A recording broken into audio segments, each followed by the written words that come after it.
이상한 비타민이 있습니다. 가격이 비싼 것도 아닌데, 원료가 나쁜 것도 아닌데, 그렇다고 비타민 함량이 부족한 것도 아닌데, 하나를 사면 하나를 기부하는 참으로 이상한 비타민이 있습니다. 좋은 제품, 착한 가격, 거기에 기부까지. 인터넷 검색창에 비타민 엔젤스를 쳐보세요. 단 하나의 정통 정치 팟캐스트 정봉재 정국구 시작하겠습니다. 자, 오늘 함께 하실 분 포터블 포털. 안녕하세요, 최강욱입니다. 예. 자, 게임계 여신 좋은 날에. 네, 안녕하세요. 반갑습니다. 예. 근데 거기에 보니까 되게 엄청 칭찬 많더라고요. 그럼요. 외모 칭찬. 오, 여기 머리털 많이 났다고? 아니, 뭐 되게 그렇지. 젠틀하게 생기셨고. 별 칭찬이야. 아니요. 옛날에 이게 없었어요. 눈이 아, 부셔서 진짜요? 그렇게 눈을 못 떴어. 번쩍번쩍해서. 풍성규. 옛날 김성규. 네. 헬리콥터 착륙장이 있었는데. 자, 오늘 국정 대선 댓글 연일 특종을 터뜨리고 있는 어느 신문사죠? 한겨레 신문의 서영지라고 합니다. 예. 와, 안녕하세요. 안녕하세요.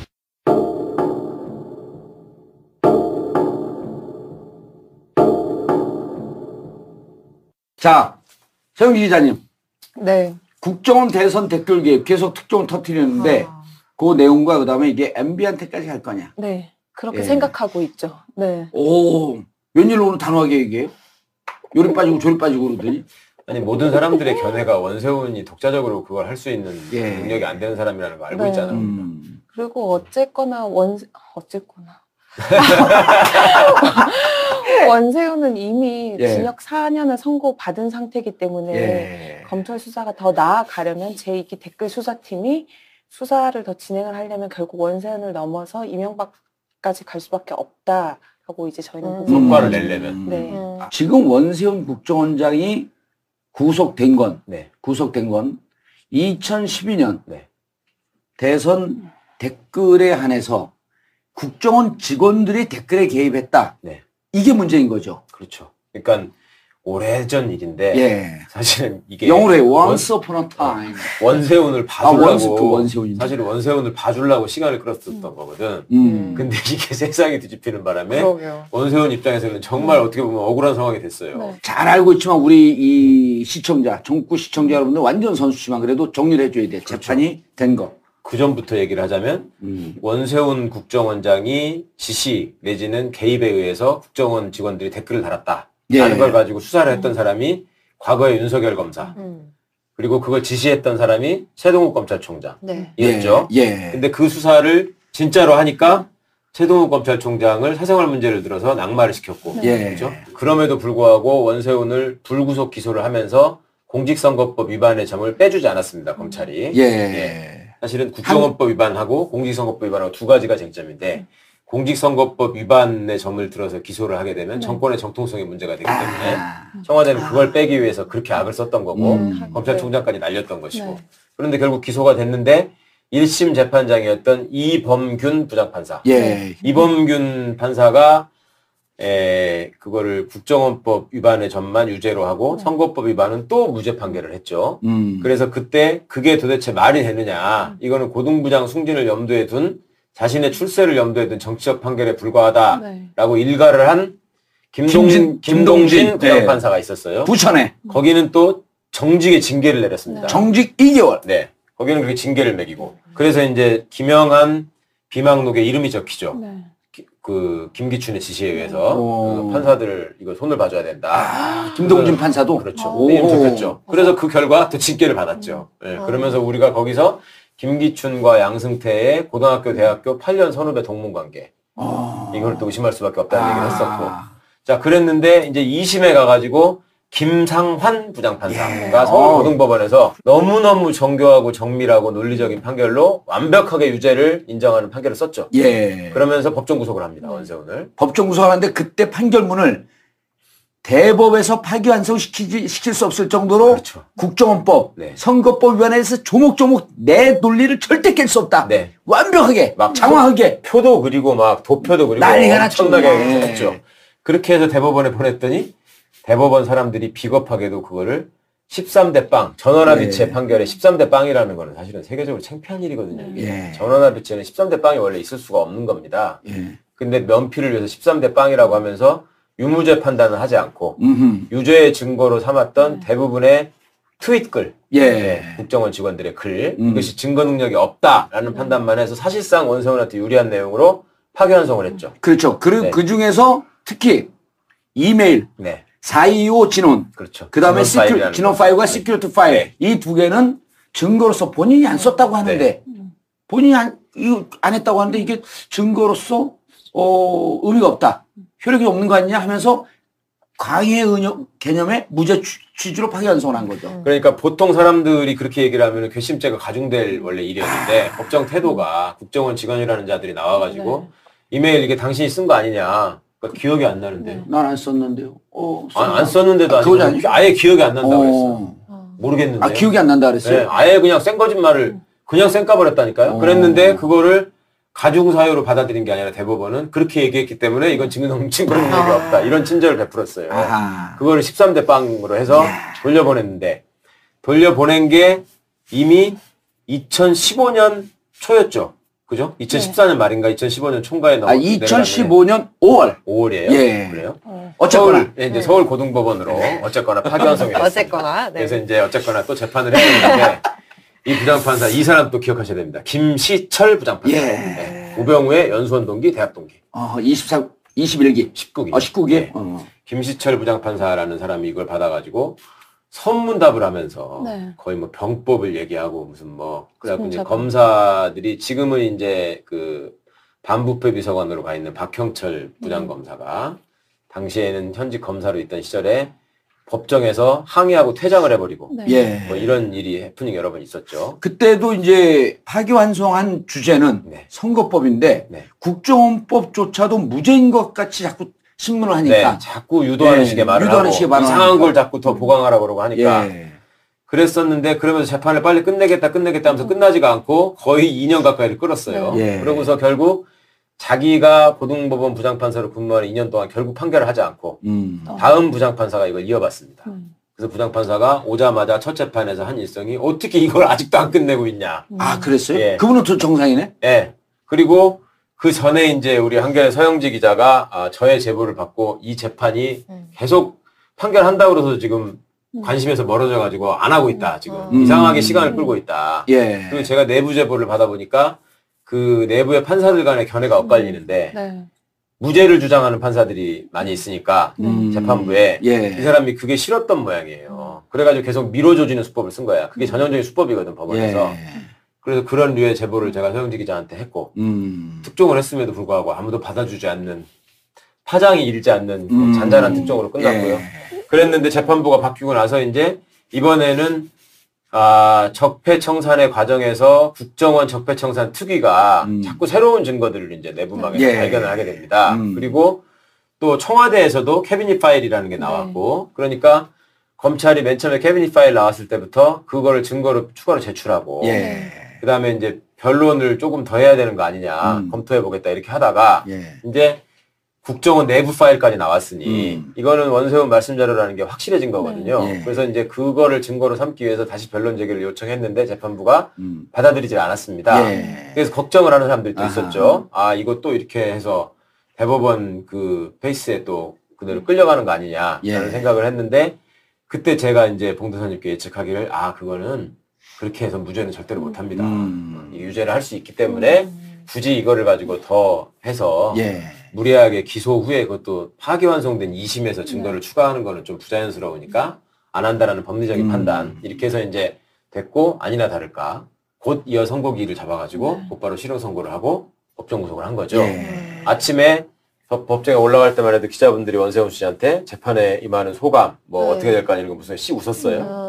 나올 때는 완전히 얼굴이 썩어가지고 수갑차고 예. 나오는데 기분이 좋았어요. 아이고. 안 됐더라고. 안 아니, 근데- 되지는 않았어요. 잘 됐지. 아니. 그쵸. 5년, 4년을 했는데 한 5년쯤 때리지 4년만 때려고 좀 안 됐더라고. 아니 그것도요. 사람이 4년을 처음 들어가가지고 4년 딱 살아야 되겠다 생각하고 날짜 헤아리는 것과 살다가 중간에 나와가지고 또 들어가는 예. 게 완전 다르거든. 그게 그렇게 괴롭다고. 그거 정말 아이, 그건 그거는 저한테 물어봐야죠. 그거는 정말 예. 어찌 보면 첫 번째 진짜 어리버리하더라고. 네. 두 번째는 정신없이더라고. 네. 세 번째 들어가면 그냥 지옥을 들어가는 거예요. 아. 예수께서 그렇잖아요. 골고다 그 언덕에 올라갈 때 네. 피할 수 있으면 피하고 싶다. 이 고통을. 그거에 100만 배, 100만 배. 그리고 사람들이 이재용이 5년 이렇게 하니까 가볍다 그러고 원세훈도 4년이니까 가볍다 그러는데 그 사람들 한 소행에 비해서 가벼운 건 맞죠. 그런데 인간적으로 보면은 저희 예전에 이제 그 공부할 때 얘기를 들어보면 사람이 징역 3년 이상을 감옥에서 살잖아요. 네. 그럼 꿈을 꿔도 갇혀있는 꿈만 꾼다는 거예요. 아우. 그러니까 꿈속에서도 바깥에 나갈 수가 없는 거야. 그럼요. 이게 자유의지를 억압한다는 게 그렇게 무서운 거예요. 음. 그거 얼마나 고통스러운지. 그럼요. 그런데 네. 그 고통을 우리가 좋아하는 박근혜, 최순실, 원세훈이 그대로 아니 이게 이 우병우만 남았습니다. 징역에 4년 이르지 않거든요. 징역용으로 피고 지고 네 바퀴라 그래요. 피고 지고 네. 네 또 바퀴. 피고 지고 네 바퀴. 이게 전문 용어야 이거. 아 근데 원세훈 전 원장이 뭐 상고하겠다 이렇게 얘기하지 않았어요? 예. 그게 근데 되는 거예요? 상고를 일단 받죠. 음. 근데 이제 상고에서 상고 기각하고 원심 확정. 아니 뭐 그건 꼭 그렇게 된다는 보장은 없는데 네. 그렇게 될까 그러니까 해서 이제 99.99%. 항소 지금 3심까지 갔다가 다시 백도해가지고 2심으로 온 거예요. 네. 그러니까 3심 다시 갈 수 있지. 음. 근데 이게 우리나라 옛날에 간첩 사건 같은 거 보면 7번을 왔다 갔다 한 것도 있어. 오, 그렇게 많이요? 예. 오. 그런 게 있는데 그러니까 이번 같은 경우에는 워낙 이제 원세훈의 소행이나 이런 것들이 국정원 내부 증거가 이미 다 나와버렸기 예. 때문에 그거를 아무리 적폐와 가까운 대법관들이라고 해도 이제는 그렇게 할 수 없죠. 자, 그런데 문제는 이게 지금 국정원 내부 직원들이 댓글을 단 건으로 이건 종결. 네. 그 상고에서 이제 이게 기각이 되면 종결. 그래서 4년을 사는데 문제는 지금 국정원 TF에서 찾아낸 30개의 외곽팀, 민간인 팀, 또 새롭게 발견된 18개의 팀, 아직도 더 있을지 모를 또 몇 개의 팀, 이들에 대한 이 수사는 아직 시작도 안 했다는 거예요. 사이버 사령부도. 사이버 사령부도. 그 이제 이게 지금 있는 게 요만한 보따리라고 한다면 지금 이런 게 한 100개는 더 있는 거야. 요게 4년이면 100개면 400년 더 살아야 돼. 정확히 하면 그게 30개 팀에 총 48명이 정확한 숫자입니다. 그러니까 30개 팀? 그러니까 민간인까지 합쳐서요? 그러니까 민간인 30개 팀에 민간인 팀장 30명에 대해서 수사 의뢰를 했다가 예. 국정원에서 자체적으로 조사를 해봤더니 예. 중간에 교체된 사람들이 있을 거 아니에요. 네. 그 18개. 18명에 대해서 추가적으로 수사 의뢰를 똑같은 공범으로 이제 한 거죠. 그러니까 민간인 팀은 네. 팀대로 있고 네. 국정원 내부 직원들도 또 했잖아. 다니면서 한 애들. 이번에 말씀이신 아니 그 전에 네네네. 그 김하영 같은 사람도 네. 다 내부 직원이잖아요. 그러니까 그거는 또 별도로 있잖아요. 그러니까 이번 건 말씀하신 경우에는 팀은 30개. 30개. 팀은 30개. 아, 18개 팀이 추가로 있는 게 아니고 아니라 30개의 팀장 30명 플러스 18명. 그 네. 48명. 팀장만 지금 수사를 하는 거죠? 네. 팀장만 일단 국정원법 위반 혐의로 이제 수사 의뢰가 들어온 상태고 예. 이번에 들어온 18명 중에 14명은 트위터를 활동했더라고요. 그러니까 주로 트위터를 담당하던 팀장들은 교체 주기가 빨라가지고 어허. 아무래도 이게 뭐 계정을 바꾼다든지 뭐 다른 거는 조직적으로 한 거에 비해서 트위터는 혼자 이제 뭐 글을 쓴다거나 이렇게 하는 경우가 많아서 이렇게 팀원이 예. 적었다고 하더라고요. 예, 팀장 밑에 팀원들도 있잖아요. 네. 그 사람들은 수사하지 않나요? 그거를 파악하는 게 지금 우선이고요. 일단 아니 그것도 그렇지만 카페트라고 그러잖아 우리가 SNS를. 예. 카페트. 카카오톡, 페이스북, 트위터. 네. 트위터 하나만 지금 얘기를 하고 있는 거거든요. 어. 카톡에다가 그 어르신들 막 온갖 이상한 거 그거 받는 거 있잖아. 네. 그것도 뭐 누가 만들었겠어요. 뻔하지. 아, 그런 거 하려면- 논리가 아주 정치하게, 정교하게. 예를 들어, 세월호가 아이들이 받는 특혜 20몇 가지. 야, 이런 거 어떻게 알았을까? 그러니까 할 정도로 정교하게 그게 그런 정리되어 거에다가 있어. 내가 최근에 들은 가장 어이없는 거는 그런 것도 했을 때문에 이희호 여사가 지금 네. 90이 넘으셨잖아요. 네. 그 양반이 미국에 가서 예. 무슨 20몇 살짜리하고 결혼할 거다. 그런 걸 카톡으로 돌렸대. 그래가지고 어르신이 자기 아들한테 야, 너 이런 거는 모르지. 그러면서 큰일 났다고 하면서 보여주던 거. 왜 그러냐고 그러니까 DJ가 예전에 가지고 있었던 비자금이 있는데 금괴는 문재인한테 다 뺏겼고 돈이 또 남은 게 있는데 네. 이거를 세탁을 해야 되는데 한국에서 어려우니까 미국에 가서 달러로 바꿔가지고 하려고 그래서 20대. 젊은 애하고 가짜로 결혼해가지고 하려고 그 할머니가 미국으로 간다. 이런 얘기를 지어낸다는 거야, 세상에. 아니, 근데 세월호도 봤는데, 난 28가지인가 32가지 특혜가 있는데, 이거 쭉 봤어요. 근데 우리도 모르는 내용들이 일단 있고, 중간중간에 진짜가 섞여 있어요. 네, 그렇죠. 헷갈리게 하려고. 예, 뭐 예를 들어 그 특례 입학도 경기도 내에서 특례 입학인데 특례 입학이고, 전국의 모든 대학교, 원하는 대학교를 다 간다. 이게, 그러니까, 근거, 베이스는 있는 거야. 응. 그걸 살짝 들어갖고, 들으면 쫙 빠져들어갈 수 있게. 아. 세월호 그걸 들어보겠어. 내가 이거 확인해봐야겠네. 그럼 그래 가족들한테 보여주면, 이런 게 있었나? 이거 좀 확인해봐야겠네. 이렇게 아리까리하게 써놓는 거예요. 프로의 냄새가 나는 거죠. 이게 뭐 그냥 정신병자가 쓴 게 아니고. 근데 이게 그 국정원에서 민간인 팀을 왜 만든 거예요? 국정원 몇 명 정도? 그러니까 왜 만들어요, 거기서? 진짜? 국정원에서 그냥 하면 되지. 왜 그냥 그 민간인 팀을 안에서 하면 만들었을까? 되는데. 그러니까 저희가 그지. 그러니까 추측하기로는 이 심리전단이 활동한 게 2009년부터 2012년도까지인데 2008년에 광우병 촛불 집회가 있었잖아요. 그렇죠. 그러니까 이명박 전 대통령의 회고록에서도 당시에 그 여론전 때문에 자기가 그렇게 뭐 정치적인 몰렸다.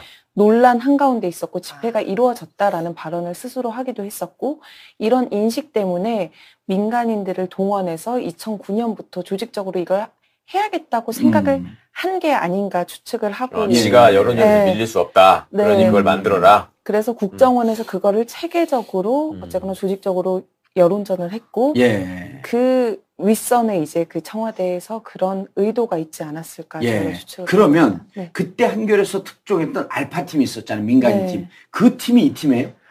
그 팀도 여기에 포함이 되는 알파팀 등 30개 팀이라고 이제 국정원에서 밝혔기 때문에 포함이 되는 것으로 저희는 예. 파악을 하고 있습니다. 또 궁금한 게 네. 국정원에서 지금 자료가 막 나오잖아요. 네. 국정원은 그 자료를 폐기하지 않았나요? 어떻게 이렇게 계속 나와?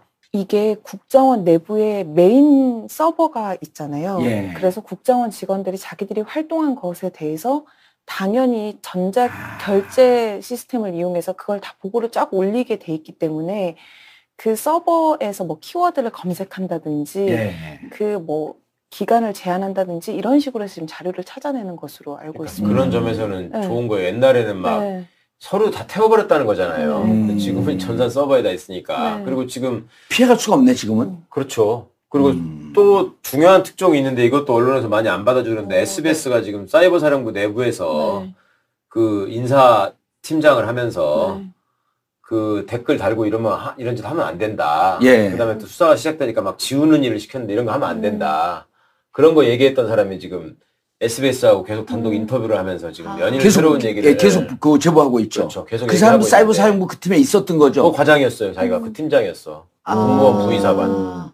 근데 자기가 그 안에서 이거 이렇게 하면 안 된다고 하다가 미운털이 박혀가지고 자기도 수사받고 기소유예가 되고 오. 징계받고 했다가 인사소송을 통해서 극복하긴 했는데 네. 자기는 이제 퇴직했고 그 다음에 그 김광진 의원이 당시 의원 시절에 국방위에서 예. 사이버 사령부 얘기를 많이 물고 늘어졌단 말이에요. 그게 그 사람 제보인가요? 그러니까 이 사람 제보라고 내부에서 그 사람을 찍어가지고 그렇게 괴롭혔다는 거야.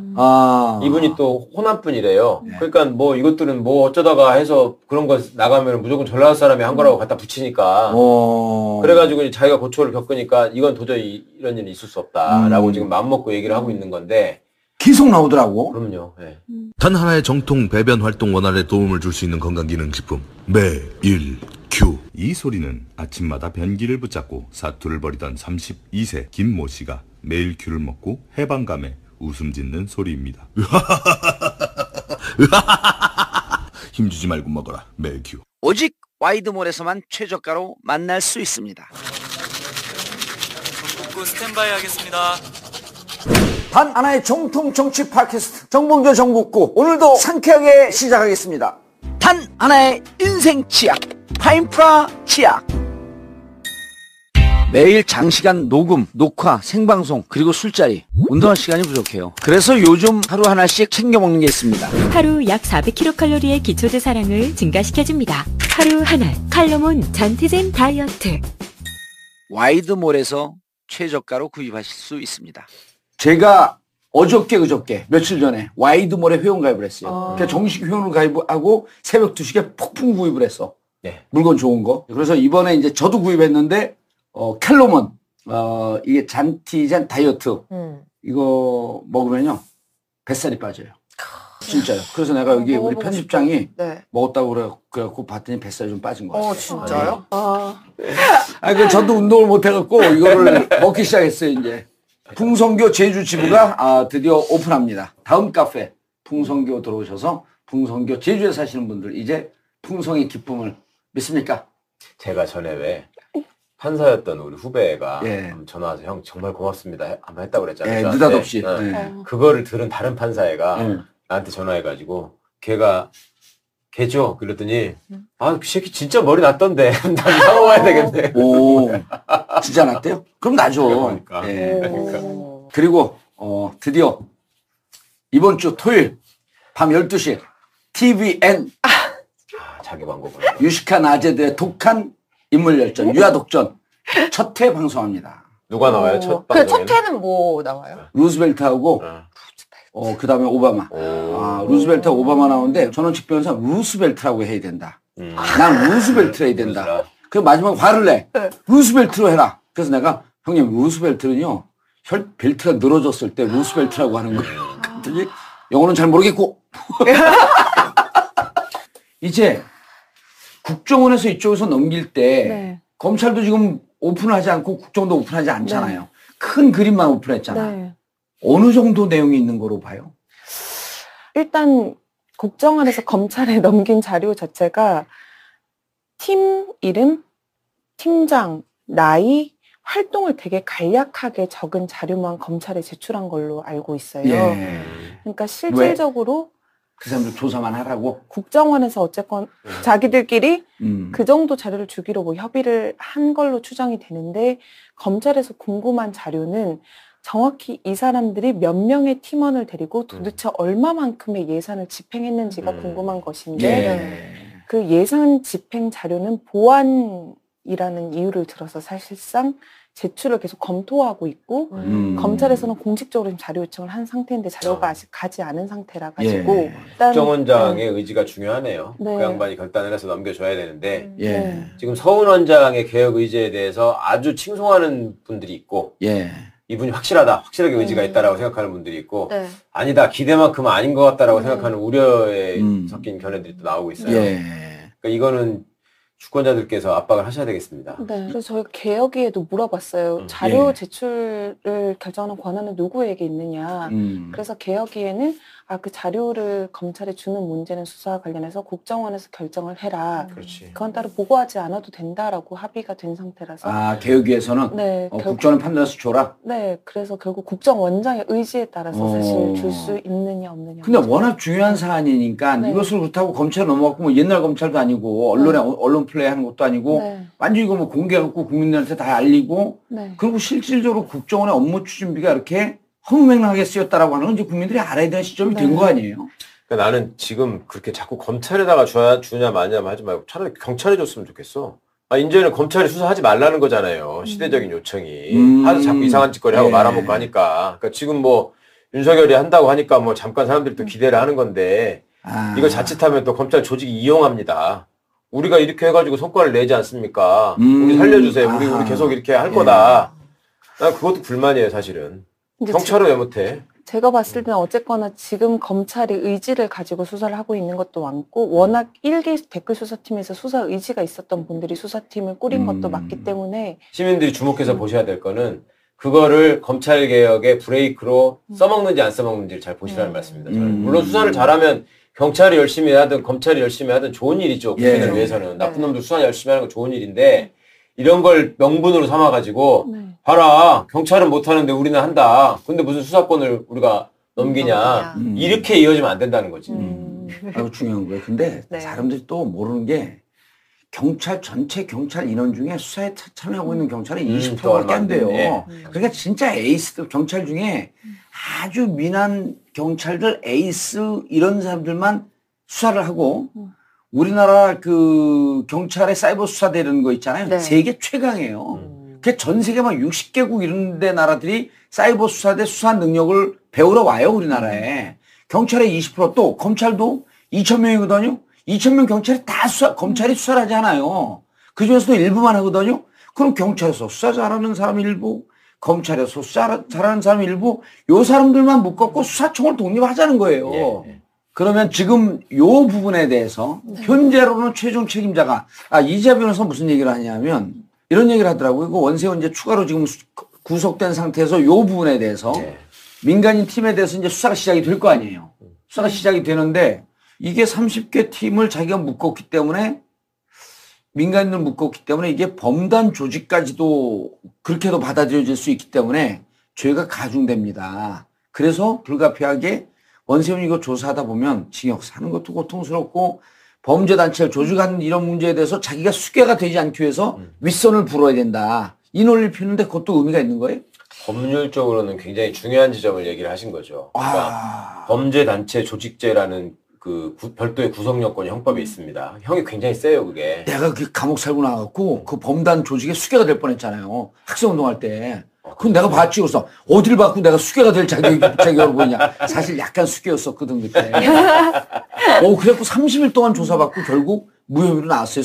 범단 조직이. 하여튼 그 수사하는 쪽에서 상대의 조직적인 범죄를 압박할 때는 너 범단으로 기소하겠다라고 하는 게 가장 큰 압박이에요. 형이 확 세지나요? 확 세지고 근데 이제 법원에서 사실은 그게 무죄가 나는 경우가 많긴 한데 근데 지금 이거는 구조적으로 볼 때 공조직이 동원돼가지고 민간 조직까지 자기들이 구축을 한 거잖아요. 네. 그래가지고 돈을 줘가지고 소위 기름칠을 해서 돌아가게 한 거잖아. 네. 그러니까 이거는 조직 체계에 의해서 움직인 것이고 예. 그렇게 하다 보면 검찰의 의지에 따라서는 나중에 무죄가 날 망정 어느 정도를 조금 더 보완해가지고 범죄단체 조직으로 엮을 수도 있어요. 충분히 엮을 수 있는 사안이에요. 그렇게 되면 수괴는 국정원에서 이루어진 걸로 하면 당연히 원세훈이지. 그러면은 수괴는요, 범단의 수괴는 되게 무기징역을 선고합니다. 구형이 아니라 선고가. 그러니까 왜냐면 이게 조폭 두목이거든. 그렇죠. 그럼 무기야 다. 근데 이거는 조폭이야. 이권에 개입해가지고 사람을 뭐 이렇게 사시미 칼로 난자한다거나 이런 걸 하는데 이놈들은 정권을 획득하기 위해서 그냥 우리 민주주의와 헌정 질서를 난자한 놈들 아니에요. 이거는 사형시켜야지.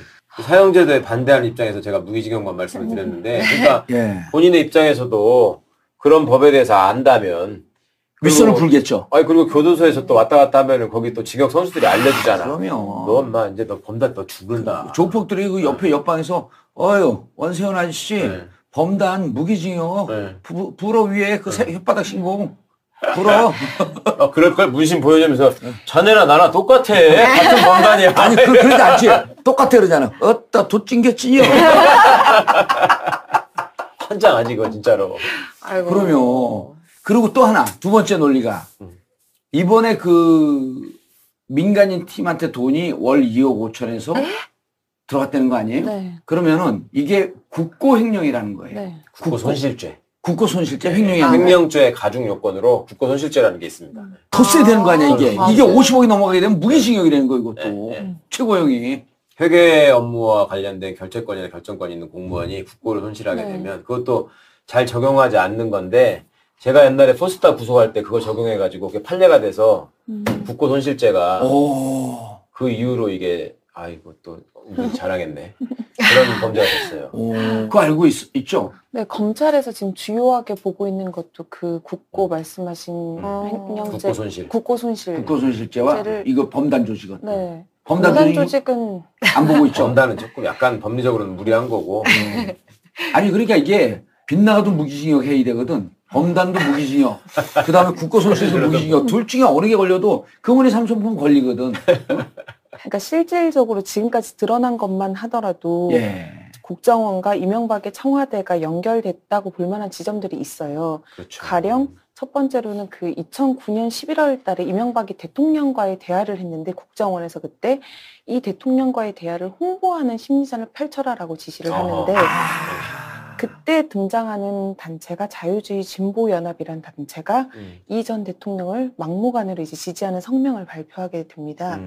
그 뒤에 이제 눈여겨볼 점이 청와대에서 이 단체의 편집진을 청와대에 불러가지고 오찬을 하는 게 문건으로 나오는 게 첫 번째고 두 번째로는 이미 많이 알려진 대로 2011년 11월 달에 국정원이 청와대에 SNS 영향력과 관련된 보고를 한 다음에 2010년 11월에 2011년 11월께였던 걸로 기억을 하는데 그 뒤에 원세훈 원장이 심리전단에 심리전단 팀을 더 늘리라고 지시를 해서 실제로 한 개 팀 35명의 팀원이 늘어나는 그러니까 보고 뒤에 심리전단의 팀원이 늘어나는 것들을 봐서 이제 이게 조율이 있었던 거 아니냐, 협의가 있었던 거 아니냐라고 충분히 생각해 볼 수 있는 자, 것 같아요. 이런 경우에 이게 저도 간접 증거 아니에요. 근데 청와대가 직접 지시를 했어. 지시한 지금 문건이 일단 최소한 지금 오늘 얘기한 것 중에서 2개가 나온 거란 말이에요. 이렇게 되면 청와대에서 또 나중에 이거 비서실장 지시였다. 이로 빠져나갈 수 있는 길이 있나요? 그거는 이제 원세훈이 어떻게 진술하느냐에 따라 달린 건데요.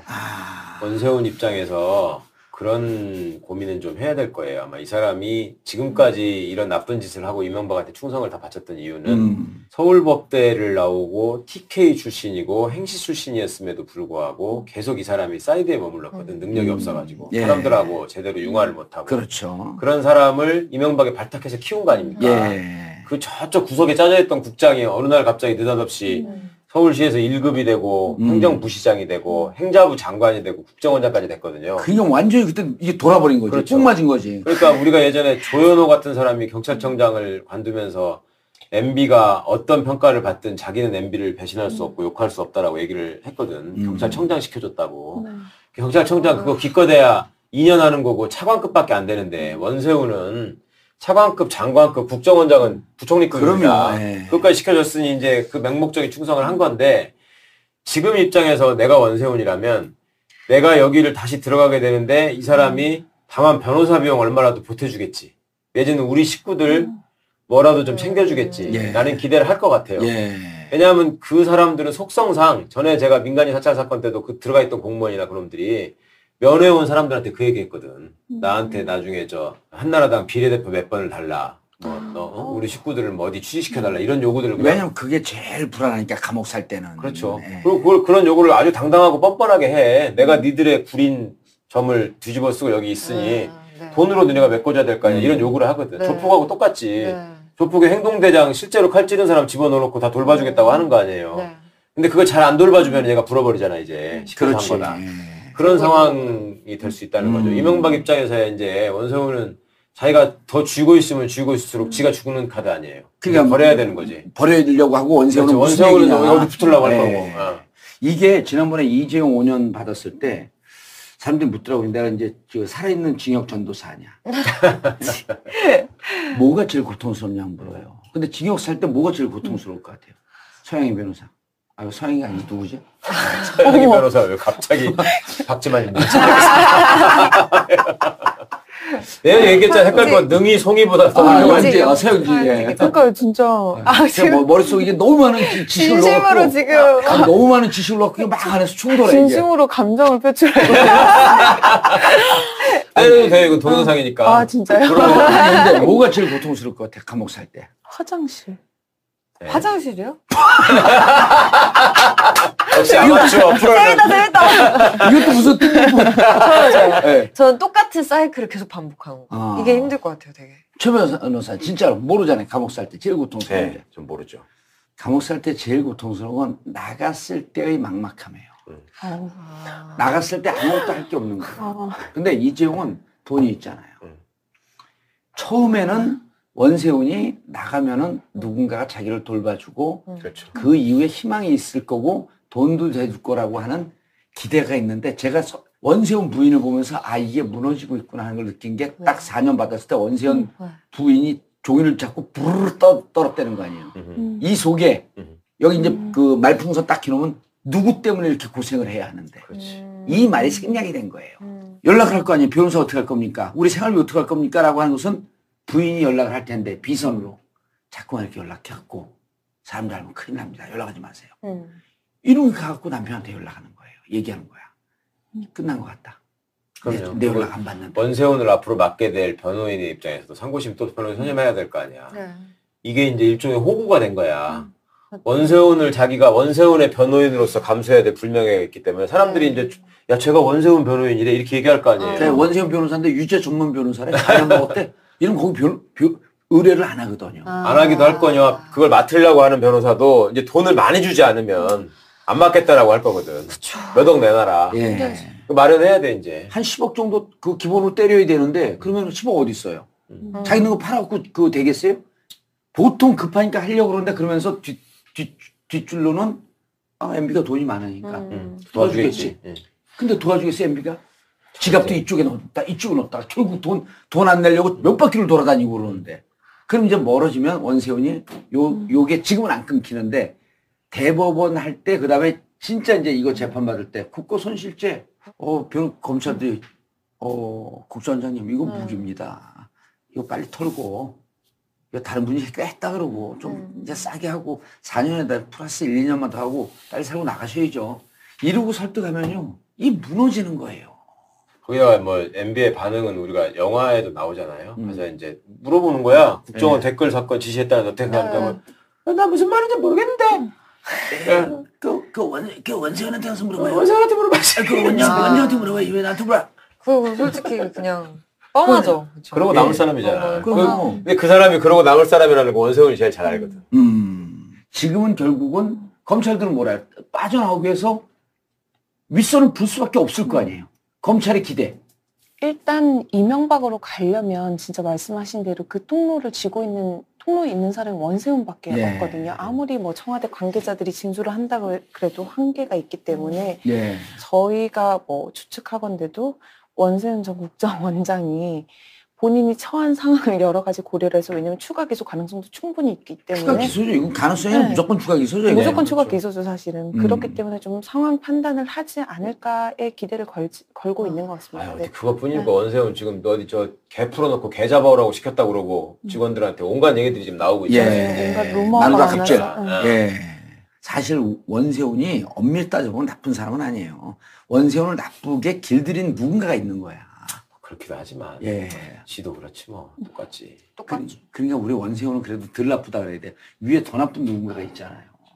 그 사람은 뭐 누군가도 아니고 누구나 다 아는 사람인데 예. 모두가 한 사람을 향하고 있다. 자, 검찰은 MB까지 가야 된다라는 분위기 아니면 이게 정치적으로 부담스럽다. 이제 검찰은 자고 오면 안 하잖아요. 눈치 안 보잖아요. 네, 자고 오면 하는 분위기도 말씀하신 대로 아닐 뿐더러 예. 검찰 내부에서조차 어쨌거나 이번 수사의 핵심은 MB다라는 거를 뭐 수사팀 관계자에게 들은 건 아니지만은 검찰 분위기가. 주변의 분위기가 오. MB를 향한 수사 아니냐 이렇게 다들 얘기를 하고 있는 상황입니다. 그러니까 이명박이가 여러 가지 오. 적폐들한테는 여러 가지 용도가 있는데 옛날에 우리가 뭐라 그랬어요. 박근혜가 정치적으로 궁지에 몰리면 예. 이명박을 털 것이다라는 얘기를 그랬죠. 했었잖아요. 예. 근데 그러기 전에 지가 먼저 무너져 버렸잖아. 근데 검찰도 지금 절체절명의 위기잖아요. 그렇죠. 국민들 입장에서는 저거 검찰을 해체해버린다고 그래도 별로 사람들이 이제 80% 찬성해요. 이제. 그러니까요. 걱정하지 않을 정도가 되는데 그러면 이 사람들 입장에서도 우리가 이명박이 정도는 묶어다가 국민들 앞에 내놔야지. 그나마 국민들이 우리를 다시 한번 볼 것이다라는 식의 그 정서는 있어요, 분명히. 예. 그러니까 그 부정하게 얘기하지 않고 검찰이 이제까지 잘못한 것을 반가이 하기 위해서라도 예. 이제까지 계속 그 수사 말아먹고 그렇죠. 덮고 그랬던 정점의 사실은 MB가 있었다라고 하는 것을 자기들이 국민들에게 알려주는 순간 그렇죠. 살아날 길이 생기는 거 네, 아니야. 그나마 그거밖에 없는 거예요. 음. 그거밖에 없는 거야, 진짜로.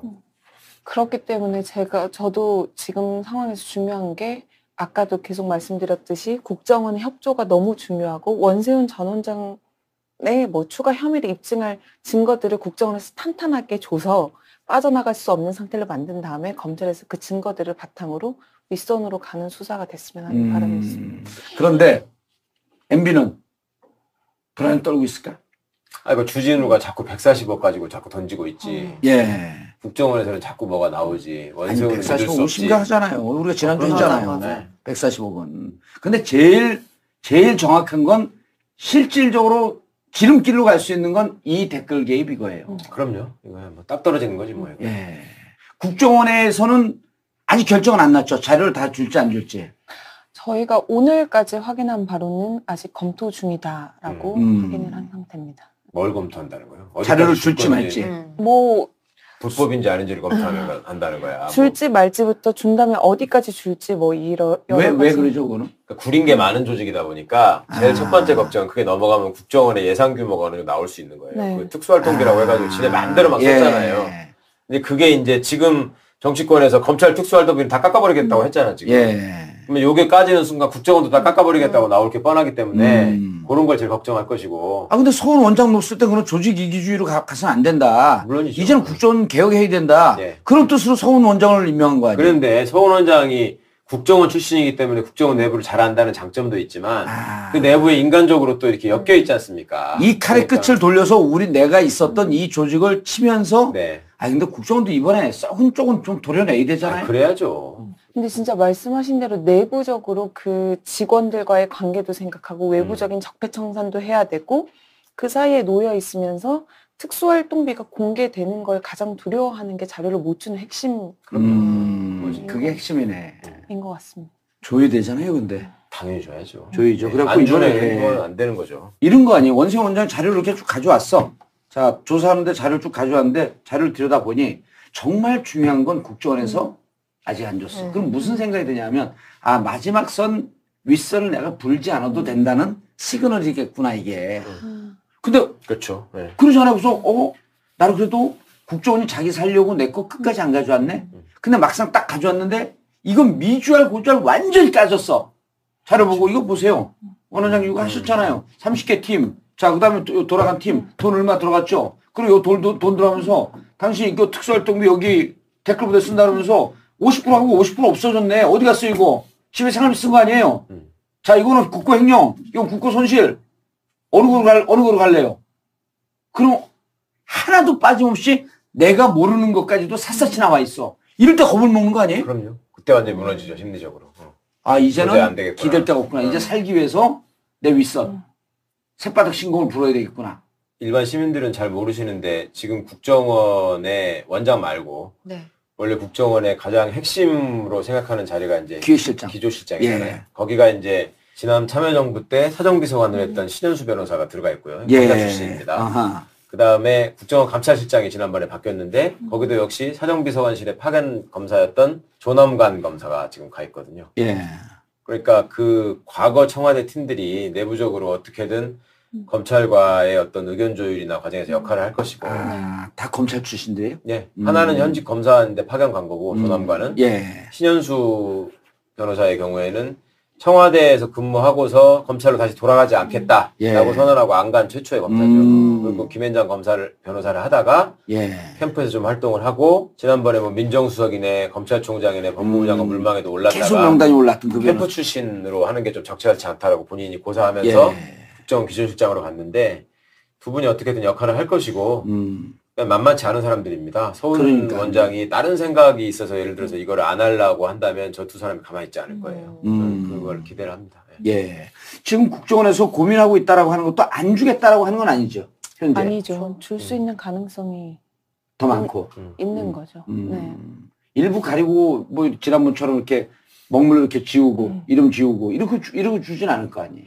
최대한 그렇게 주지 않길 빠른 검찰 수사를 위해서 그리고 나는 우리가 이제 뭐 방송에서 이런 얘기 우린 빤히 해야 되지만 어찌 보면 정치적 보복은 아니지만 2009년도 이제 우리도 그 자료를 지금 다 지금 들춰보고 있는 건데 2008년 노건평 형을 연행해서 국정원은 지금 13개 TF 적폐청산 13개 중에는 명품시계 논두렁에 버린 거 그것도 들어가 있잖아요. 예. 그런 것으로 온갖 수만을 주면서 결국 노무현 대통령께서 스스로 목숨을 끊게 하는 그 몰고 가는 상황이 있었단 말이에요. 그리고 지금 정부는 그 노무현 대통령의 희생 위에서 촛불로 갖고 만들어진 정부이기 때문에 국정원에서 이런 걸 가린다? 그럼 이 정부에서 용서하면 안 되는 거예요, 이게. 절대 안 되죠. 만약에 뭘 지우고 낸다거나 빼고 낸다거나 하면 압수수색 해야죠. 가서 이제 또. 우리가 촛불로 만들어진 정부라고 얘기하지만 촛불 이전의 원점은 뭐냐면 정권이 아주 합법적으로 수사하는 척하면서 비열하게 수사해서 결국은 정상적으로 퇴임한 대통령을 죽음으로 몰고 간 게 이 사건의 시작이에요. 예. 근데 이걸 덮어? 아니 그쪽은 정치 보복했는데 그리고 엄하게 이제 죽음으로 몰고 갔는데 그럼 그게 왜 죽음으로 몰고 갔는지 들춰내야 될 거 아니에요. 그리고 그 이후에 이 죽음으로 몰고 간 세력들은 과연 무엇을 했는지 들춰내야 될 거 아니야. 그리고 정점에 누가 있었는지. 근데 그걸 덮어요? 서훈 원장한테 감옥 가고 싶어 그럴까? 원세훈이 국정원장을 4년인가 5년 했잖아요. 4년이요? MBA 임기 예, 내내 했잖아. 예. 그런 국정원장도 없어요, 잘. 네. 2월 12일 날 임명됐나 그랬을 거예요. 네, 2009년 2월. 예, 12일쯤 했고 노무현 대통령님께서 사람 사는 세상이라고 하는 홈페이지에다가 국가본법 폐지하는 이유로 쓴 게 3월 3일이에요. 네. 그리고 3월 3일 날 국가본법 폐지 쓰고 난 다음에 그때부터 취임해서 국정원 업무 파악도 하기 전에 저 노무현 대통령 글 쓴 거 네. 그거 댓글 달고 조져라. 이때부터 시작이 된 거예요. 예. 취임하자마자. 네. 그러니까 원세훈 원장은 취임해서 첫 번째 겨냥한 이 그 사냥감을 노무현 대통령이 쓴 글을 삼은 거예요. 네. 그리고 그로부터 몇 개월입니까? 3, 4, 5, 3개월 뒤에 네. 노무현 대통령 결국 돌아가시고. 이걸 만든 거예요. 그 원세훈이. 근데 그 도리치가 그걸 만들어요, 그 상황을? 그러니까 한 방에 넣어줘야죠. 걔들 친한 사이인데 그 서로를 위해서 예. 한 한 방으로. 방에 넣어주고. 그리고 여기다가 빨간 거 같이 써줘야지, 공범 표시하는. 나대불치를 넣어서는 뭔가를 해줘야죠, 여기다가. 예.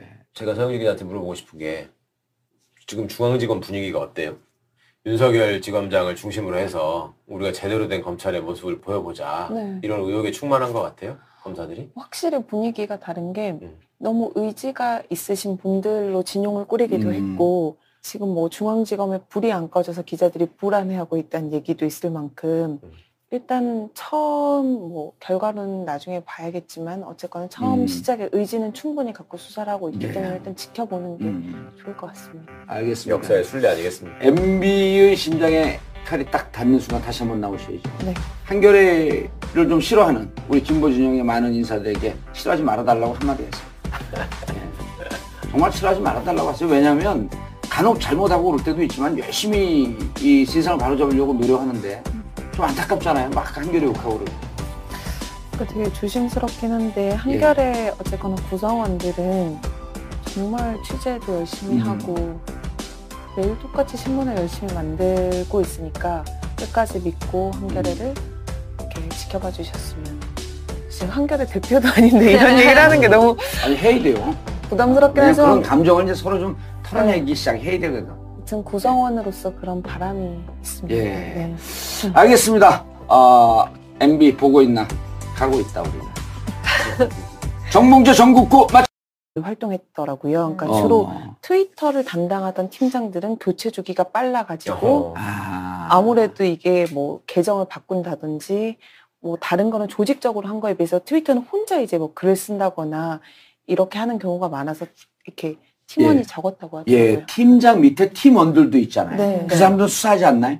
그거를 파악하는 게 지금 우선이고요. 일단 아니 그것도 그렇지만 카페트라고 그러잖아 우리가 SNS를. 예. 카페트. 카카오톡, 페이스북, 트위터. 네. 트위터 하나만 지금 얘기를 하고 있는 거거든요. 어. 카톡에다가 그 어르신들 막 온갖 이상한 거 그거 받는 거 있잖아. 네. 그것도 뭐 누가 만들었겠어요. 뻔하지. 논리가 아주 정치하게, 정교하게. 네. 예를 들어 세월호가 아이들이 받는 특혜 20몇 가지. 야, 이런 거 어떻게 알았을까? 그러니까 할 정도로 정교하게 그게 그런 정리가 돼 거에다가 있어요. 내가 최근에 들은 가장 어이없는 거는 그런 것도 했을 때문에 이희호 여사가 지금 90이 넘으셨잖아요. 네. 그 양반이 미국에 가서 예. 무슨 20몇 살짜리하고 결혼할 거다. 그런 걸 카톡으로 돌렸대. 그래가지고 어르신이 자기 아들한테 야, 너 이런 거는 모르지. 그러면서 큰일 났다고 하면서 보여주던 거. 왜 그러냐고 그러니까 DJ가 예전에 가지고 있었던 비자금이 있는데 금괴는 문재인한테 다 뺏겼고 돈이 또 남은 게 있는데 네. 이거를 세탁을 해야 되는데 한국에서 어려우니까 미국에 가서 달러로 바꿔가지고 하려고 그래서 20대. 젊은 애하고 가짜로 결혼해가지고 하려고 그 할머니가 미국으로 간다. 이런 얘기를 지어낸다는 거야 세상에. 아니, 근데 세월호도 봤는데, 난 28가지인가 32가지 특혜가 있는데, 이거 쭉 봤어요. 근데 우리도 모르는 내용들이 일단 있고, 중간중간에 진짜가 섞여 있어요. 네, 그렇죠. 헷갈리게 하려고. 예, 뭐 예를 들어 그 특례 입학도 경기도 내에서 특례 입학인데 특례 입학이고 전국의 모든 대학교 원하는 대학교를 다 간다. 이게 그러니까 근거 베이스는 있는 거야. 그걸 살짝 들어갖고 들으면 쫙 빠져들어갈 수 있게. 세월호 그걸 들어보고 있으면 내가 이거 확인해봐야겠네. 그럼 그래 가족들한테 보여주면 이런 게 있었나? 이거 좀 확인해봐야겠네. 이렇게 아리까리하게 써놓는 거예요. 프로의 냄새가 나는 거죠. 이게 뭐 그냥 정신병자가 쓴 게 아니고. 근데 이게 그 국정원에서 민간인 팀을 왜 만든 거예요? 국정원 몇 명 정도? 그러니까 왜 만들어진지 국정원에서 그냥 하면 되지. 그냥 왜 그 민간인 팀을 안에서 하면 만들었을까? 되는데. 그러니까 저희가 그치. 그러니까 추측하기로는 이 심리전단이 활동한 게 2009년부터 2012년도까지인데 2008년에 광우병 촛불 집회가 있었잖아요. 그렇죠. 그러니까 이명박 전 대통령의 회고록에서도 당시에 그 여론전 때문에 자기가 그렇게 뭐 정치적인 올렸다. 논란 한가운데 있었고 집회가 이루어졌다라는 발언을 스스로 하기도 했었고 이런 인식 때문에 민간인들을 동원해서 2009년부터 조직적으로 이걸 해야겠다고 생각을 한 게 아닌가 추측을 하고 지가 여론전에서 네. 밀릴 수 없다. 네. 그러니 그걸 만들어라. 그래서 국정원에서 그거를 체계적으로 어쨌거나 조직적으로 여론전을 했고 예. 그 윗선에 이제 그 청와대에서 그런 의도가 있지 않았을까 저는 예. 추측을 그러면 합니다. 네. 그때 한겨레에서 특종했던 알파팀이 있었잖아요. 민간인 네. 팀. 그 팀이 이 팀이에요? 그 팀도 여기에 포함이 되는 알파팀 등 30개 팀이라고 이제 국정원에서 밝혔기 때문에 포함이 되는 것으로 저희는 예. 파악을 하고 있습니다. 또 궁금한 게 네. 국정원에서 지금 자료가 막 나오잖아요. 네. 국정원은 그 자료를 폐기하지 않았나요? 어떻게 이렇게 계속 나와? 이게 국정원 내부에 메인 서버가 있잖아요. 예. 그래서 국정원 직원들이 자기들이 활동한 것에 대해서 당연히 전자 결제 시스템을 이용해서 그걸 다 보고를 쫙 올리게 돼 있기 때문에 그 서버에서 뭐 키워드를 검색한다든지 예. 그 뭐 기간을 제한한다든지 이런 식으로 해서 지금 자료를 찾아내는 것으로 알고 있습니다. 그런 점에서는 네. 좋은 거예요. 옛날에는 막 네. 서로 다 태워버렸다는 거잖아요. 네. 근데 지금은 전산 서버에다 있으니까. 네. 그리고 지금 피해갈 수가 없네 지금은. 그렇죠. 그리고 또 중요한 특종이 있는데 이것도 언론에서 많이 안 받아주는데 SBS가 지금 사이버 사령부 내부에서 네. 그 인사 팀장을 하면서 네. 그 댓글 달고 이러면 이런 짓 하면 안 된다. 예. 그다음에 또 수사가 시작되니까 막 지우는 일을 시켰는데 이런 거 하면 안 된다. 그런 거 얘기했던 사람이 지금 SBS고 김상환 부장판사가 서울고등법원에서 너무너무 정교하고 정밀하고 논리적인 판결로 완벽하게 유죄를 인정하는 판결을 썼죠. 예. 그러면서 법정 구속을 합니다. 원세훈을. 법정 구속하는데 그때 판결문을 대법에서 파기환송 시킬 수 없을 정도로 그렇죠. 국정원법, 네. 선거법 위반해서 조목조목 내 논리를 절대 깰 수 없다. 네. 완벽하게, 막 장황하게. 표도 그리고 막 도표도 그리고 난리가 났죠. 엄청나게 네. 했죠. 그렇게 해서 대법원에 보냈더니 대법원 사람들이 비겁하게도 그거를 13대 빵, 전원합의체 네. 판결에 13대 빵이라는 거는 사실은 세계적으로 창피한 일이거든요. 이게. 예. 전원합의체는 13대 빵이 원래 있을 수가 없는 겁니다. 예. 근데 면피를 위해서 13대 빵이라고 하면서 유무죄 판단을 하지 않고 유죄의 증거로 삼았던 대부분의 트윗글, 예. 국정원 직원들의 글, 이것이 증거 능력이 없다라는 판단만 해서 사실상 원세훈한테 유리한 내용으로 파기환송을 했죠. 그렇죠. 그리고 네. 그 중에서 특히 이메일, 네, 425 진원, 그렇죠. 그 다음에 진원 파일이라는 진원 거. 파일과 시큐리티 파일, 네. 이 두 개는 증거로서 본인이 안 썼다고 하는데, 본인이 이거 안 했다고 하는데 이게 증거로서, 의미가 없다. 효력이 없는 거 아니냐 하면서 강의 개념의 무죄 취지로 파기환송을 한 거죠. 그러니까 보통 사람들이 그렇게 얘기를 하면 괘씸죄가 가중될 원래 일이었는데 법정 태도가 국정원 직원이라는 자들이 나와가지고 이메일 이게 당신이 쓴 거 아니냐. 그러니까 기억이 안 나는데. 난 안 썼는데요. 안 썼는데도 그거지 아니고 아니죠? 아예 기억이 안 난다고 했어. 모르겠는데. 아, 기억이 안 난다 그랬어요? 네, 아예 그냥 생 거짓말을 그냥 쌩까버렸다니까요. 그랬는데 그거를 가중사유로 받아들인 게 아니라 대법원은 그렇게 얘기했기 때문에 이건 증거 능력이 없다. 이런 친절을 베풀었어요. 아하. 그거를 13대 빵으로 해서 돌려보냈는데 돌려보낸 게 이미 2015년 초였죠. 그죠? 2014년 말인가 2015년 총괄에 아, 2015년 5월. 5월이에요? 예. 그래요? 어쨌거나. 서울, 이제 서울고등법원으로 어쨌거나 파기환송이 됐어요. 어쨌거나. 네. 그래서 이제 어쨌거나 또 재판을 했는데 이 부장판사 이 사람 또 기억하셔야 됩니다. 김시철 부장판사. 예. 네. 우병우의 연수원 동기, 대학 동기. 21기. 19기. 19기? 네. 김시철 부장판사라는 사람이 이걸 받아가지고 선문답을 하면서 네. 거의 뭐 병법을 얘기하고 무슨 뭐 그래갖고 이제 진짜. 검사들이 지금은 이제 그 반부패 비서관으로 가 있는 박형철 부장검사가 당시에는 현직 검사로 있던 시절에 법정에서 항의하고 퇴장을 해버리고 네. 예. 뭐 이런 일이 해프닝 여러 번 있었죠. 그때도 이제 파기환송한 주제는 네. 선거법인데 네. 국정원법조차도 무죄인 것 같이 자꾸 신문을 하니까. 네, 자꾸 유도하는 예, 식의 말을 유도하는 하고 식의 말을 이상한 하니까. 걸 자꾸 더 보강하라고 그러고 하니까 예. 그랬었는데 그러면서 재판을 빨리 끝내겠다 하면서 끝나지가 않고 거의 2년 가까이를 끌었어요. 네. 예. 그러고서 결국 자기가 고등법원 부장판사로 근무하는 2년 동안 결국 판결을 하지 않고 다음 부장판사가 이걸 이어봤습니다. 그래서 부장판사가 오자마자 첫 재판에서 한 일성이 어떻게 이걸 아직도 안 끝내고 있냐. 아, 그랬어요? 예. 그분은 또 정상이네? 예. 그리고 그 전에 이제 우리 한겨레 서영지 기자가 저의 제보를 받고 이 재판이 계속 판결한다고 그래서 지금 관심에서 멀어져 가지고 안 하고 있다. 지금 이상하게 시간을 끌고 있다. 예. 그리고 제가 내부 제보를 받아보니까 그 내부의 판사들 간의 견해가 엇갈리는데 네. 무죄를 주장하는 판사들이 많이 있으니까 재판부에 예. 이 사람이 그게 싫었던 모양이에요. 그래가지고 계속 밀어줘지는 수법을 쓴 거야. 그게 전형적인 수법이거든 법원에서. 예. 그래서 그런 류의 제보를 제가 서영지 기자한테 했고 특종을 했음에도 불구하고 아무도 받아주지 않는 파장이 일지 않는 잔잔한 특종으로 끝났고요. 예.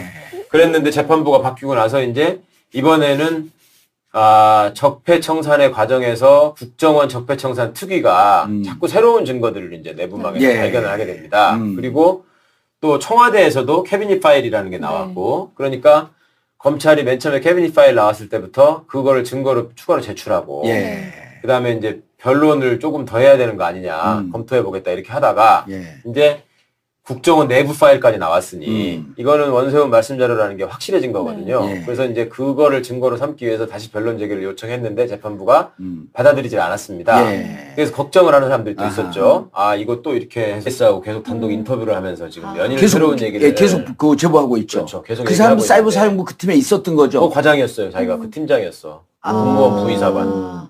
근데 자기가 그 안에서 이거 이렇게 하면 안 된다고 하다가 미운털이 박혀가지고 자기도 수사받고 기소유예가 되고 징계받고 했다가 인사소송을 통해서 극복하긴 했는데 자기는 이제 퇴직했고 그 다음에 그 김광진 의원이 당시 의원 시절에 국방위에서 예. 사이버 사령부 얘기를 많이 물고 늘어졌단 말이에요. 그게 그 사람 제보인가요? 그러니까 이 사람 제보라고 내부에서 그 사람을 찍어가지고 그렇게 괴롭혔다는 거야.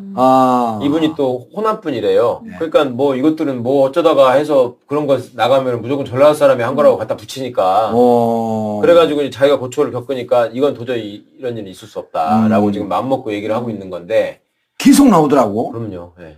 단 하나의 정통 배변 활동 원활에 도움을 줄 수 있는 건강기능식품 매일 큐. 이 소리는 아침마다 변기를 붙잡고 사투를 벌이던 32세 김모 씨가 매일 큐를 먹고 해방감에 웃음 짓는 소리입니다. 힘주지 말고 먹어라. 매일 큐. 오직 와이드몰에서만 최저가로 만날 수 있습니다. 전국구 스탠바이 하겠습니다. 단 하나의 정통 정치 팟캐스트 정봉조 정국구 오늘도 상쾌하게 시작하겠습니다. 단 하나의 인생 치약 파인프라 치약. 매일 장시간 녹음, 녹화, 생방송 그리고 술자리 운동할 시간이 부족해요. 그래서 요즘 하루 하나씩 챙겨 먹는 게 있습니다. 하루 약 400kcal의 기초대사량을 증가시켜줍니다. 하루 하나 칼로몬 전티젠 다이어트. 와이드몰에서 최저가로 구입하실 수 있습니다. 제가 그저께 며칠 전에 와이드몰에 회원가입을 했어요. 그러니까 정식 회원을 가입하고 새벽 2시에 폭풍 구입을 했어. 네. 물건 좋은 거. 그래서 이번에 이제 저도 구입했는데 캘로몬 이게 잔티젠 다이어트 이거 먹으면요 뱃살이 빠져요. 진짜요. 그래서 내가 여기 우리 편집장이 먹었다고 그래갖고 봤더니 뱃살이 좀 빠진 거 같아요. 진짜요? 그 저도 운동을 못 해갖고 이거를 먹기 시작했어요 이제. 풍성교 제주 지부가 드디어 오픈합니다. 다음 카페 풍성교 들어오셔서 풍성교 제주에 사시는 분들 이제 풍성의 기쁨을 믿습니까? 제가 전에 왜 판사였던 우리 후배가 예. 전화 와서 형 정말 고맙습니다 한번 했다고 그랬잖아요. 예, 저한테. 느닷없이. 그거를 들은 다른 판사애가 나한테 전화해가지고 걔죠? 그랬더니 그 새끼 진짜 머리 났던데 나 사와야 되겠네. 오, 진짜 났대요? 그럼 나죠. 그러니까. 예.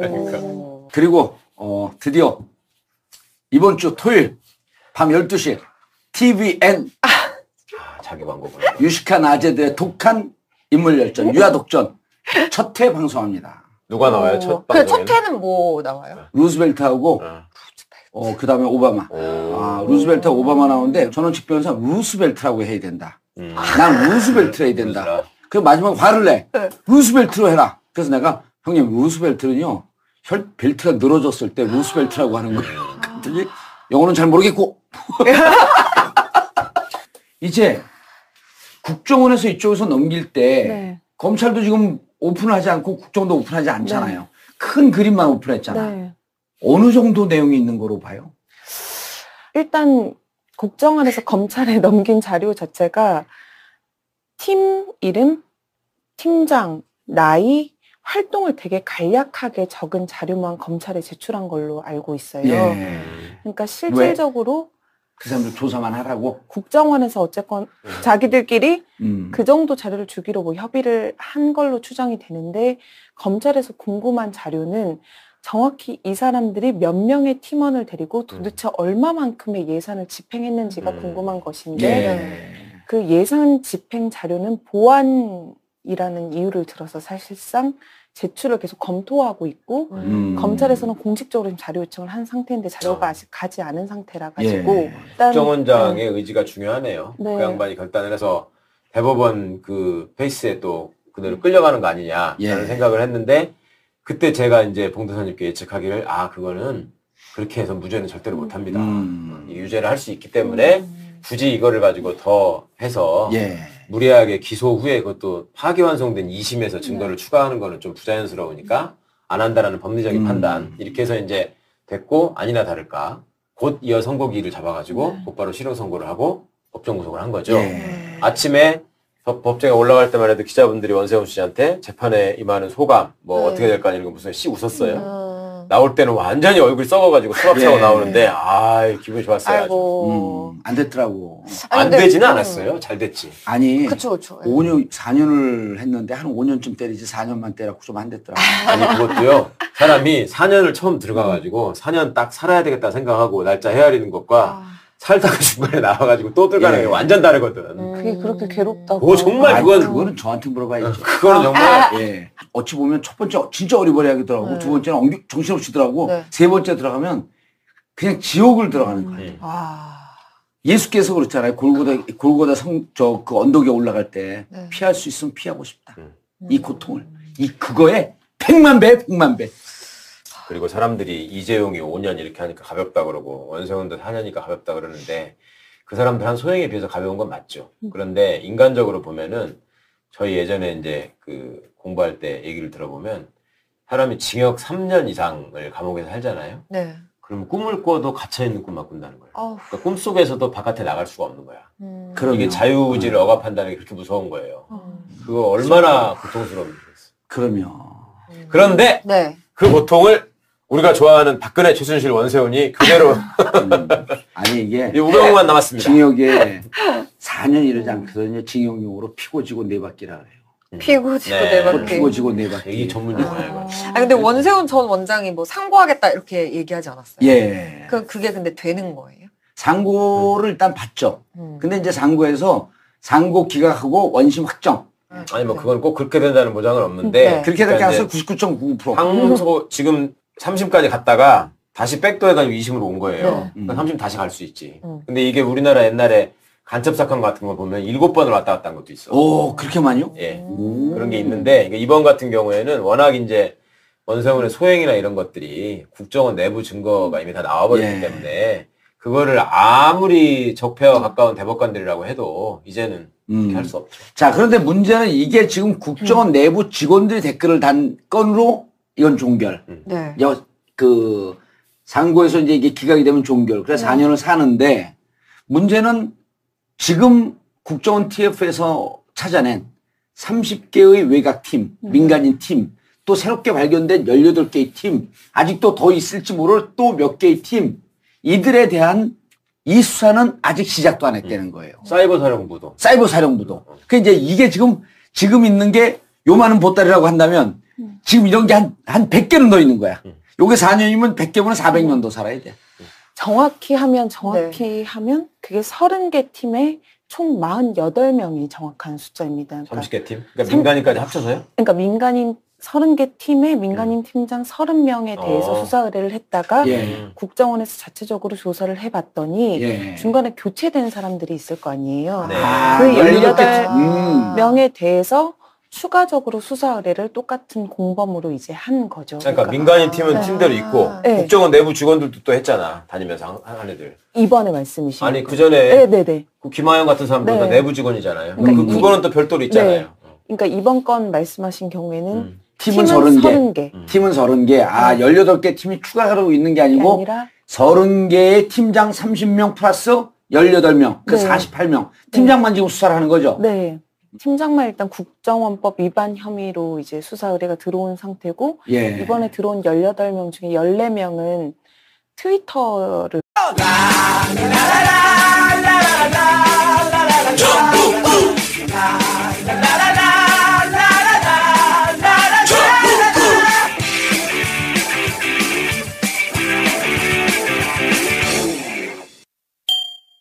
이상한 비타민이 있습니다. 가격이 비싼 것도 아닌데, 원료가 나쁜 것도 아닌데, 그렇다고 비타민 함량이 부족한 것도 아닌데, 하나를 사면 하나를 기부하는 참으로 이상한 비타민이 있습니다. 좋은 제품, 착한 가격, 거기에 기부까지. 인터넷 검색창에 비타민 엔제스를 쳐보세요.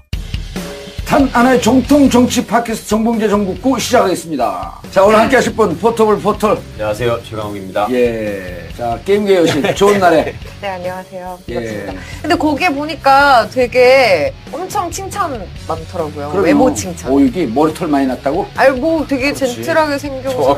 별 칭찬이야. 아니요. 옛날에 이게 없었어요. 눈이 아, 부셔 진짜요? 그렇게 눈을 못 떴어. 번쩍번쩍해서. 풍성교. 옛날 김성규. 네. 헬리콥터 착륙장이 있었는데. 자, 오늘 국정원 대선 댓글 연일 특종을 터뜨리고 있는 어느 신문사죠? 한겨레 신문의 서영지라고 합니다. 예. 와, 안녕하세요. 안녕하세요.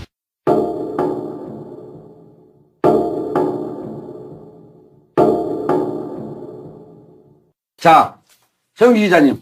네. 국정원 대선 댓글 개입 계속 특종을 터뜨리는데 그 내용과 그다음에 이게 MB한테까지 갈 거냐? 네. 그렇게 예. 생각하고 있죠. 네. 오, 웬일로 오늘 단호하게 얘기해요? 요리 빠지고 조리 빠지고 그러더니. 아니, 모든 사람들의 견해가 원세훈이 독자적으로 그걸 할 수 있는 예. 능력이 안 되는 사람이라는 거 알고 네. 있잖아요. 그리고 어쨌거나 원세훈은 이미 예. 징역 4년을 선고받은 상태이기 때문에 예. 검찰 수사가 더 나아가려면 제2기 댓글 수사팀이 수사를 더 진행을 하려면 결국 원세훈을 넘어서 이명박까지 갈 수밖에 없다라고 이제 저희는 보고 성과를 있거든요. 내려면. 네. 지금 원세훈 국정원장이 구속된 건 네. 2012년 네. 대선 댓글에 한해서 국정원 직원들이 댓글에 개입했다. 네. 이게 문제인 거죠. 그렇죠. 그러니까 오래전 일인데 예. 사실은 이게 영어로 해. Once upon a time. 원세훈을 봐주려고 원세훈인데. 사실 원세훈을 봐주려고 시간을 끌었었던 거거든. 근데 이게 세상이 뒤집히는 바람에 그러게요. 원세훈 입장에서는 정말 어떻게 보면 억울한 상황이 됐어요. 네. 잘 알고 있지만 우리 이 시청자, 전국 시청자 여러분들 완전 선수지만 그래도 정리를 해줘야 돼. 그렇죠. 재판이 된 거. 그 전부터 얘기를 하자면 원세훈 국정원장이 지시 내지는 개입에 의해서 국정원 직원들이 댓글을 달았다. 예. 라는 걸 가지고 수사를 했던 사람이 과거의 윤석열 검사 그리고 그걸 지시했던 사람이 최동욱 검찰총장 네. 이었죠. 예. 근데 그 수사를 진짜로 하니까 최동욱 검찰총장을 사생활 문제를 들어서 낙마를 시켰고 예. 그렇죠? 그럼에도 불구하고 원세훈을 불구속 기소를 하면서 공직선거법 위반의 점을 빼주지 않았습니다. 검찰이. 예. 사실은 국정원법 위반하고 공직선거법 위반하고 두 가지가 쟁점인데 공직선거법 위반의 점을 들어서 기소를 하게 되면 정권의 정통성에 문제가 되기 때문에 청와대는 그걸 빼기 위해서 그렇게 악을 썼던 거고 검찰총장까지 날렸던 것이고 네. 그런데 결국 기소가 됐는데 1심 재판장이었던 이범균 부장판사 예. 이범균 판사가 그거를 국정원법 위반의 점만 유죄로 하고 선거법 위반은 또 무죄 판결을 했죠. 그래서 그때 그게 도대체 말이 되느냐. 이거는 고등부장 승진을 염두에 둔 자신의 출세를 염두에 둔 정치적 판결에 불과하다라고 일가를 한 김동진 부장판사가 있었어요. 부천에 거기는 또 정직의 징계를 내렸습니다. 정직 2개월. 네. 거기는 그렇게 징계를 매기고. 그래서 이제 김영한 비망록에 이름이 적히죠. 네. 그 김기춘의 지시에 의해서 그 판사들 이거 손을 봐줘야 된다. 김동진 판사도 그렇죠. 오. 이름 적혔죠. 그래서 그 결과 또 징계를 받았죠. 예, 그러면서 우리가 거기서 김기춘과 양승태의 고등학교, 대학교 8년 선후배 동문 관계 이걸 또 의심할 수밖에 없다는 얘기를 했었고. 자, 그랬는데 이제 2심에 가가지고